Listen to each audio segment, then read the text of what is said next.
Hello everybody, my name is Ilya. And my name is Tylor. Together we make up Kovray, a couple that loves to play board games.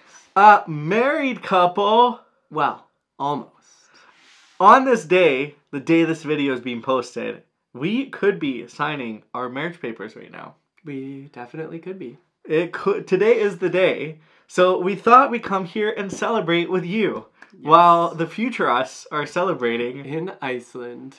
No, we're going to Iceland tomorrow. Oh, in this video. Yeah, you're confusing me now. Because it's the future. Anyways. We're here to celebrate being married! Hooray, us. We did it. We're not having a wedding. We decided to opt out and just elope. And now we are off to Iceland. Exactly. That's basically our honeymoon. And the 25th is actually 7 years since we started dating. 7 years. Tylor will say it's 7 years in one day because we had a pre-date to our date. It was a date. Anyways, it happened and it's around the same time, so it doesn't matter. So we're here to celebrate, and the way that we thought we'd celebrate is to pick 5 games each that we would want to play with the other person to celebrate our marriage. Yes, but I also think that there's some, inside joke stuff going on. We'll explain it as we go through our games. So it's not an inside joke. Well, then. we have 1,000 games that we play together, so we could have picked any of them, but we picked 5 specific ones. That's only 1% of all of our games. Yeah, exactly. But they speak volumes to our relationship, possibly, and who knows? You want to just get into it? Yeah, you should start. Oh, I can start. I'll just start with this one because it seems the most fun. Groundhog Day. So this game, well, okay. The reason I picked this game is it's actually Ilya's favorite holiday. It is. So it seemed only appropriate to include it in my list. And what? What's the other reason you picked it? And Groundhog Day is technically the day that we got engaged. I feel like that should have came first before it's... But I appreciate you thinking of me. I think it's more important that it's your... It is my favorite holiday. It is true. Yeah. It's also a really good movie. And the engagement date isn't going to matter because we'll have our wedding Tylor refuses to... He's going to forget our engagement day. Well, it's hard to forget when it's on Groundhog Day. I planned accordingly. Mm-hmm. Anyways, this game is a cooperative game where you're basically trying to make the perfect day happen. And you're going to go through these phases of slowly progressing through the day, but you want to have ascending order. Mm-hmm. And you want to make sure that you reach a certain threshold because then you can go on and, as in Groundhog Day, repeat the day to make it even better. Even better. Mm-hmm. That's the best part. That's really it. That's what Groundhog Day is. Keeps getting better. Mm-hmm. That's a good one. Yay.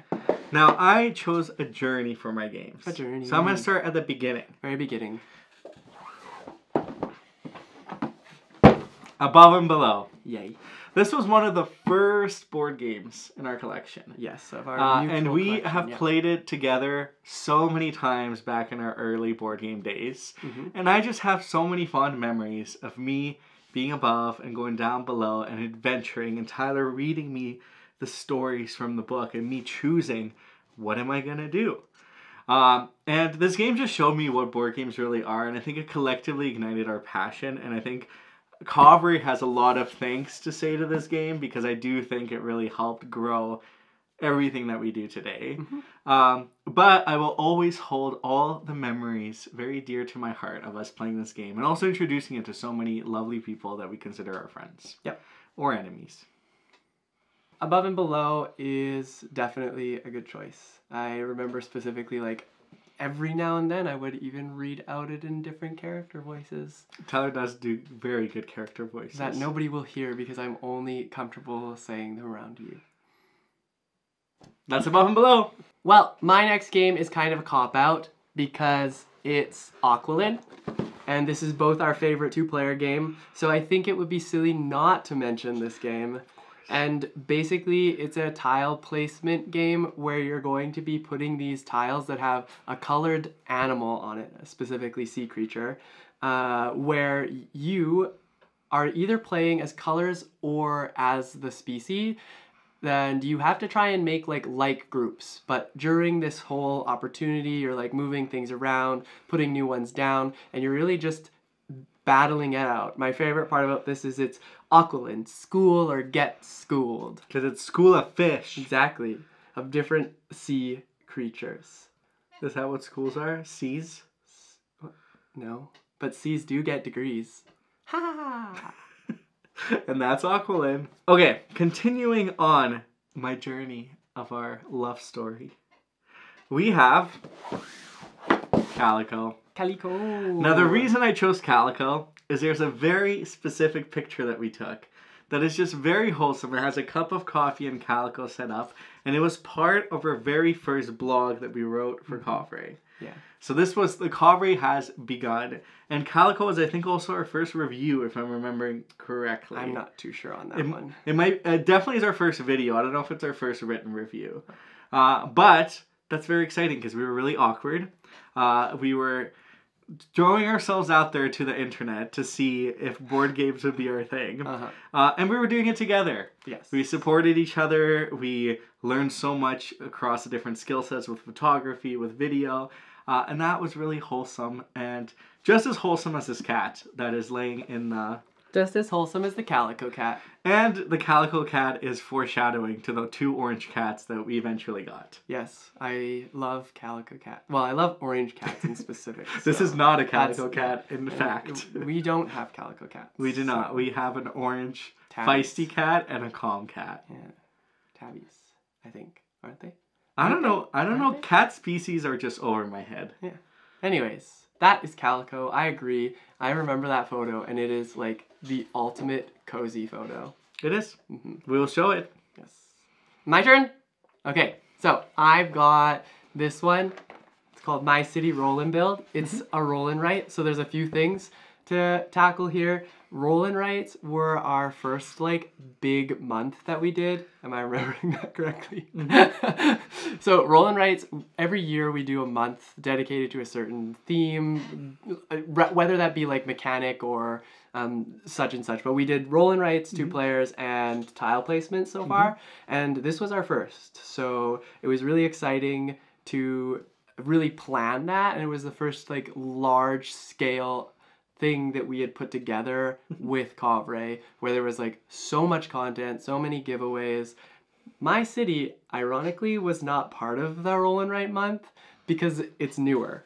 But the double edge to this, not only reminding me that of Roll and Write month, is that it's all cute because in this game you're building a city, and sometimes it's fun to think about what would happen if me and Ilya were building a city together. Would you come live in it? Exactly. Covrayton. No, we'll workshop that. Okay. But to my point is, it's fun to it's like that relation of like, yay, we get to go on this adventure and like build our own little like world together. We do it together. And that's my city. Okay, to continue my journey, I have Coffee Rush. Now, the reason I chose Coffee Rush is when we ventured into board games, we also decided to embark on many different hobbies together. And one of them was coffee. Yes. We both love coffee, and we decided to fully dive in and learn what the bean has in store. We got an espresso machine, we started learning how to do various things with coffee, how to make certain consistencies, and we love coffee. So if you enjoy coffee, definitely talk to us about coffee. But this is also such a fun game. You just take your little people, you grab around, get ingredients, and make sure you fill those orders. And by filling orders, you put pressure on the people in front of you. So that's scary. Yes. And that's what life is. Sometimes it's pressure. Sometimes you do quite a lot. But at the end of the day, you enjoy a nice cup of Java and smile. Yummy. Yeah, we indulged once we both graduated because we were both making money and bought a nice espresso machine. So that's been exciting. And it is a good memory. It's a good callback. This game is newer, of course, but it is a lot of fun. And the pressure is always on when you're playing it. It sure is. So that's Coffee Rush. My next game is kind of right on the dot. It's called Decorum, a game of passive-aggressive cohabitation. Now, this game does this thing where no matter what scenario we're playing, we can always very much relate to what is going on in this game. And disagree. Because, the way that we design our house, the way that we have certain things set up, the way that we kind of just, like, do things in general can sometimes we don't agree. And it gets a little flustered. Sometimes we are passive aggressive about it. Other times we're not so passive aggressive about it. But it ends up working out, and we end up having like most times healthy conversations towards a end goal that ends up resulting in honestly what's probably best for both of us, and that's always great. Tyler's really messy. And I'm very clean and organized. Yeah, scrap that. So sometimes it takes a lot of communication to get to the middle ground. It really, really does. And I get pretty passive aggressive because they'd be like, oh, do you have all your mugs in your office? Are they in the dishwasher yet? Sometimes when there's a busy week, there's going to be mugs on the desk. But then your desk is messy. I don't know what you're talking about. Anyways, that's Decorum. Definitely worth checking out, especially if you are living with your significant other. The next game I have is Paladins of the West Kingdom. Yay. Now, this is Tyler's favorite game, so of course I'm going to play Tyler's favorite game with him because I love him. But besides that, to continue on to our journey, I feel like this game was a game that felt like we made it in the industry and in our hobby. Okay. Because Tyler got it signed. I did get it signed. And that was a very happy moment, meeting Shem, meeting Sam, and just we even got to play a game together. But it's just a very cool feeling for you, it must be, because I don't have a favorite game, to be able to meet the designer of what your favorite experience is in a board game. And it warmed my heart seeing how happy you were, and that was a memory. That's another core memory in the Brune. Yes, it was Gen Con last year that I was able to do it. It was a very stressful convention for me, and this was like a good full circle moment, I suppose, because it made me relax. Maybe I got to do something that I really enjoyed, and I got to meet some people that I honestly look up to and think that they're really amazing. So that's Paladins. I was going to pick it if you did not, so. Of course, I'm going to pick Tyler's favorite game to play. Too bad you don't have a favorite game, or I would have picked it. Maybe I'll have a favorite game soon. It's the game of life that me and you are embarking on. We're living it right now. Exactly, that's my favorite game. We've already been embarked on it. Fine. Yes. Alright, my last game on the list is more of a call to the stuff outside of board games, but it conveniently relates to board games. It's called Stardew Valley, the board game.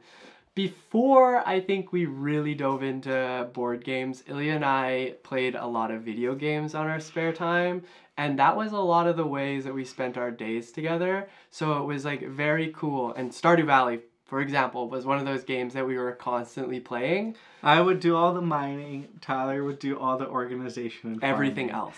I would come in and disturb his organization, and he would get upset. Everything else. I was all color coordinated and everything, and then he would go put all the mining stuff into the green bit. I needed chest, space, and that didn't make any sense because all the mining stuff was in the black chest. Jeez. Anyways, this game is just that nice little again, full circle moment, because we played a lot of Stardew, we played a lot of other video games that were cooperative, that we could just multiplayer together, and I think that really made for a really good first bit of our relationship, because we just related so much to those. And then on top of that, they changed it into a board game, which is still pretty good, but it will never compare to Stardew Valley, the video game. That's very true. That's my last one. If you're interested in a co-op game where you're managing a farm and you've got a crunch to crunch time, this is a game you're gonna want to check out. Yeah, Stardew Valley, the board game. And my last game to finish off the journey is cute Familiar Tales. Now I chose Familiar Tales because there are many adventures ahead. And at the beginning, sometimes Tyler's a fussy baby and he needs a lot of taking care of. But eventually he grows into something beautiful, a beautiful princess. Well, we don't know that. I could become an evil witch. For all you know. So it's important to guide him in the right direction. Or else our future is dark and grim. But in general, I love this game. It's an adventure. It's a story. The voices in it are amazing. There's an app that accompanies it. But generally, you just go on this incredible adventure with its familiars that guide this princess baby to her adulthood, teenagehood, adulthood. And depending how well you take care of her, she either becomes fussy and a rebel or becomes loyal and really helps you, which is really fun. Yeah, the decisions you make along your journey impact the way that the game ends. And isn't that life? You make decisions, you create some forks, and then they lead you to something hopefully beautiful. Exactly. And that's Familiar Tales. Yay, Familiar Tales. And that's 10 games already. Holy moly. Holy matrimony. Oh, haha. So that has been 10 games to celebrate our wedding, marriage, elopement. Now we're going to be off for vacation starting tomorrow, which is really exciting. And we just want to say thank you for following along our journey, for being here. If you've made it this far, it's really a pleasure sharing so much of us with you.